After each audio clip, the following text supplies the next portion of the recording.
రాష్ట్రంలో ప్రభుత్వం వడ్ల కొనుగోలు విషయంలో పూర్తిగా విఫలమైంది. వ్యవసాయానికి పెట్టుబడి సాయం చేయలేదు. కనీసం వడ్లైనా కొనుగోలు చేసి రైతులకు మద్దతు ధర ఇస్తారేమోనని ఆశించాం. కానీ రాష్ట్ర వ్యాప్తంగా ఎక్కడ కూడా కొనుగోలు జరగక రైతులు 400-500 రూపాయలు తక్కువ ధరకు దళారులకు వడ్లు అమ్ముకున్నారు. అంటే ధాన్యం దళారుల పాలైపోయింది. మొదట్లో బాగా పంట పండింది, 90 లక్షల మెట్రిక్ టన్నుల వడ్లు కొంటామని సివిల్ సప్లైస్ మంత్రి ఉత్తమ్ కుమార్ రెడ్డి గారు స్టేట్మెంట్ ఇచ్చారు. నిన్ననేమో సివిల్ సప్లైస్ కమిషనర్ చౌహాన్ గారు 70 లక్షల మెట్రిక్ టన్నుల వడ్లు కొంటామని ఆయన స్టేట్మెంట్ ఇచ్చారు. అంటే 20 లక్షల మెట్రిక్ టన్నులు ఎక్కడ పోయింది? మరి మధ్యలో 20 లక్షల మెట్రిక్ టన్నులు ఎక్కడ పోయినట్టు? అంటే దళారుల పాలైంది.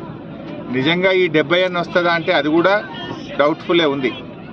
అంటే 40-50 లక్షల మెట్రిక్ టన్నులు దాటే పరిస్థితి లేదు. అంటే సగానికి సగం వడ్లు దళారుల పాలైనవి. రాష్ట్రంలో పండింది 90 లక్షల మెట్రిక్ టన్నుల వడ్లు అయితే రాష్ట్ర ప్రభుత్వం 40-50 లక్షల మెట్రిక్ టన్నులు కూడా కొనడం లేదు. అంటే సగానికి సగం వడ్లు దళారుల పాలైంది.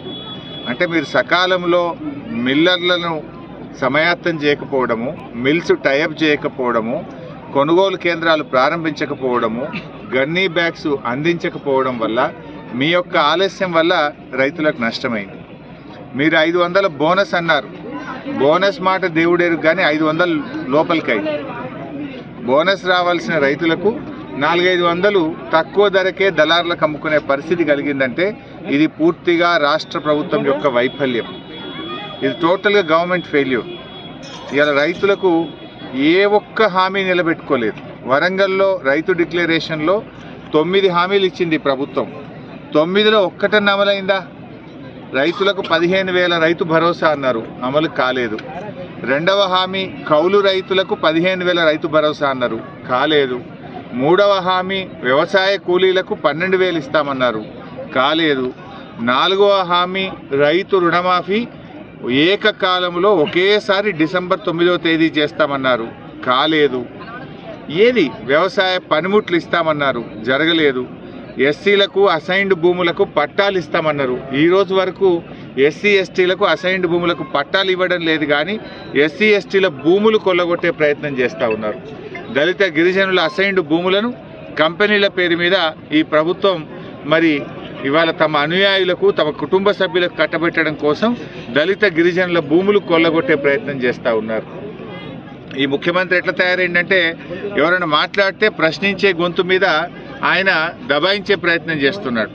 ఎవరన్నా కేటీఆర్ గారు అన్యాయాలను ప్రశ్నిస్తే కేటీఆర్ను అరెస్ట్ చేస్తా అని మాట్లాడుతున్నాడు. నువ్వు రుణమాఫీ చేయడంలో ఫెయిల్ అయిపోయినావు, పిల్లలకు అన్నం పెట్టడంలో పురుగులు అన్నం పెడితే పిల్లలు విషాహారం తిని ఆసుపత్రుల పాలవుతున్నారు. నువ్వు ప్రభుత్వంలోకి వచ్చినాక 42 మంది పిల్లలు చనిపోయారని చెప్పి నీ ప్రభుత్వ తప్పిదాలను ఎత్తి చూపితే బ్లాక్మెయిల్ రాజకీయాలకు రేవంత్ రెడ్డి పాల్పడతా ఉన్నాడు. నన్ను పట్టుకొని రంగనాయక్ సాగర్ దగ్గర ఇరిగేషన్ భూములు నువ్వు తీసుకున్నావని చెప్పి మాట్లాడినాడు. అటువంటి అలవాట్లు నీకుంటాయి. పచ్చకళ్ళ అద్దాలు పెట్టుకుంటే లోకమంతా పచ్చగా కనబడుతుంది అన్నట్టు కబ్జాల చరిత్ర నీది, కబ్జాలు చేసే ఆలోచన నీది.